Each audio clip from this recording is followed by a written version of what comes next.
নোমান একজন নামকরা ইউটিউবার। তার নেশা আর পেশা হলো পৃথিবীর রহস্যময় আর ভুতুড়ে জায়গাগুলোতে গিয়ে ভিডিও শুট করা। তার সাবস্ক্রাইবাররা তাকে চেনে ডেয়ার ডেভিল নোমান নামে। হ্যালো বন্ধুরা, তোমরা তো জানো আমি শান্তিতে ঘরে বসে থাকতে পারি না। রহস্য যেখানে, ডেয়ার ডেভিল নোমান সেখানে। তোমরা অনেকেই আমাকে মেসেজ করে বীরভূমের সেই অভিশপ্ত হাবেলির কথা বলেছো। আজ আমি সেখানেই যাচ্ছি। লোকে বলে সেখানে নাকি কান্নার শব্দ শোনা যায়। আজ রাতে আমি আর আমার ক্যামেরা সেই সত্যটা খুঁজে বের করব। একবার তার কাছে খবর এলো বীরভূমের এক প্রত্যন্ত গ্রামের শেষ প্রান্তে জঙ্গলের ভেতর দাঁড়িয়ে থাকা এক বিশাল পরিত্যক্ত হাবেলির কথা।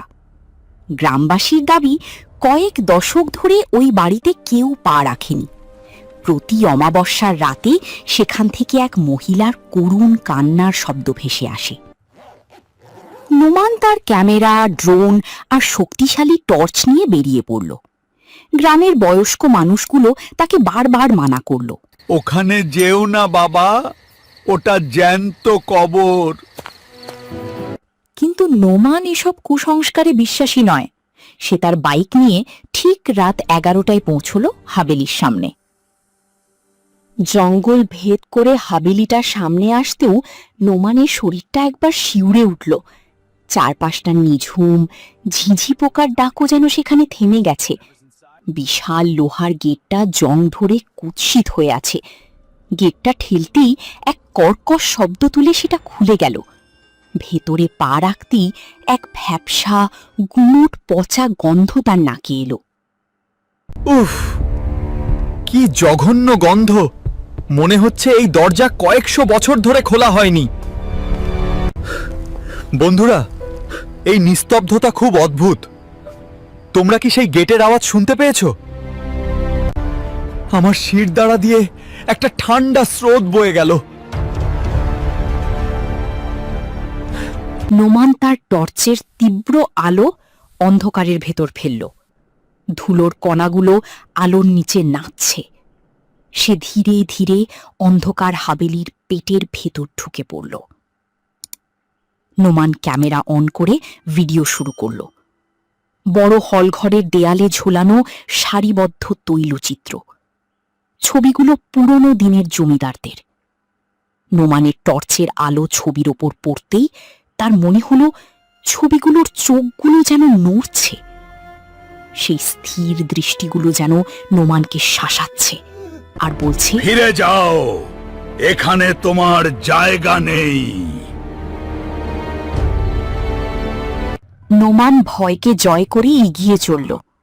পরের করিডরটা দীর্ঘ এবং অন্ধকার।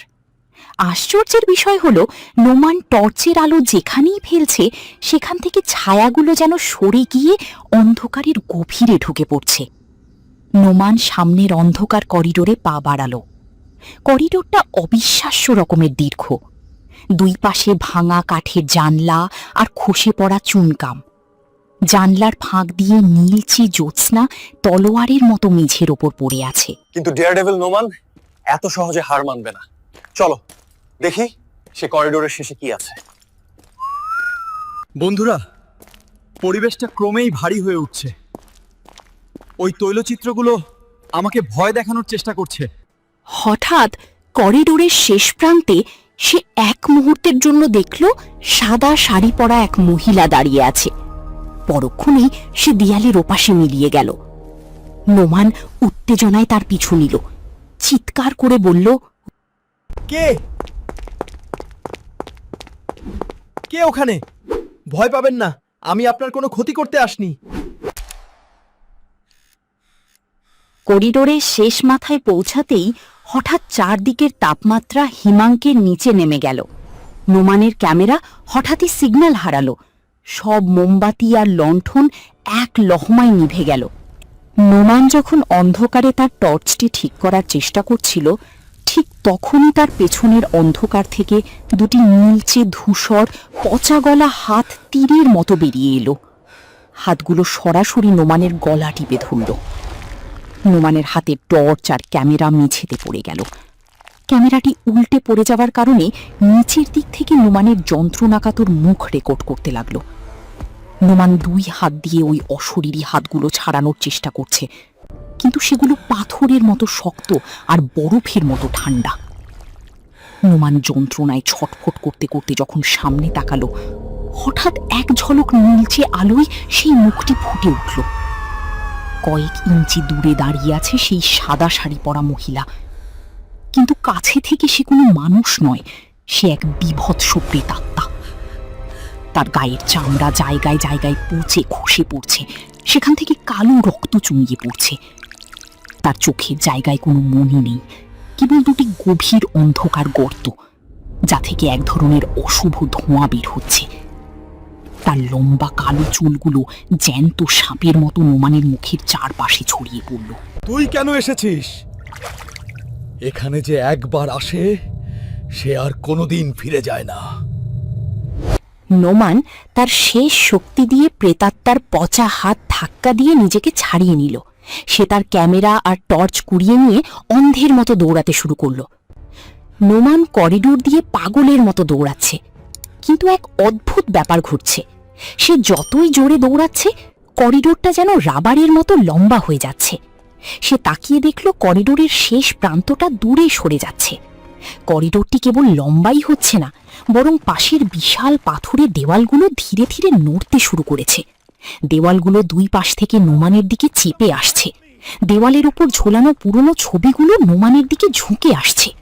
মেঝের কার্পেটটা যেন নদীর মতো ঢেউ খেলছে।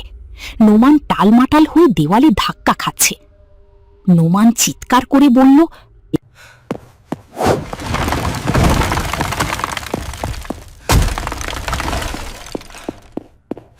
Help! Somebody help me! I can't move!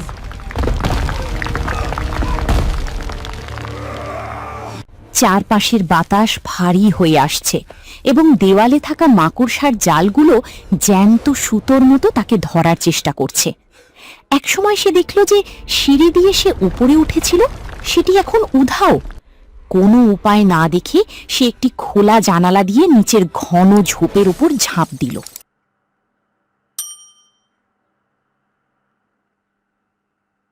জ্ঞান যখন ফিরল, তখন ভোরের আলো ফুটেছে।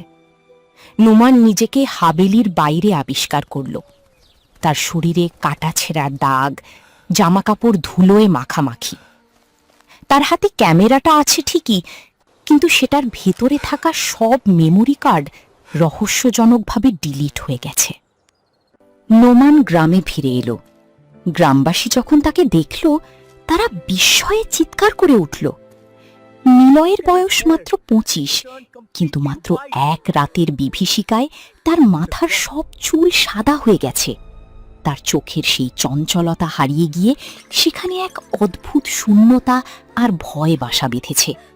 সে বুঝে গেল, এই পৃথিবীর সব রহস্যের সমাধান মানুষের জন্য নয়। কিছু রহস্য প্রকৃতির গভীরেই অজানাই থাকা ভালো। অতিরিক্ত কৌতূহল অনেক সময় বিপদের কারণ হতে পারে। প্রকৃতির কিছু রহস্যের পর্দা না খোলাই বুদ্ধিমানের কাজ।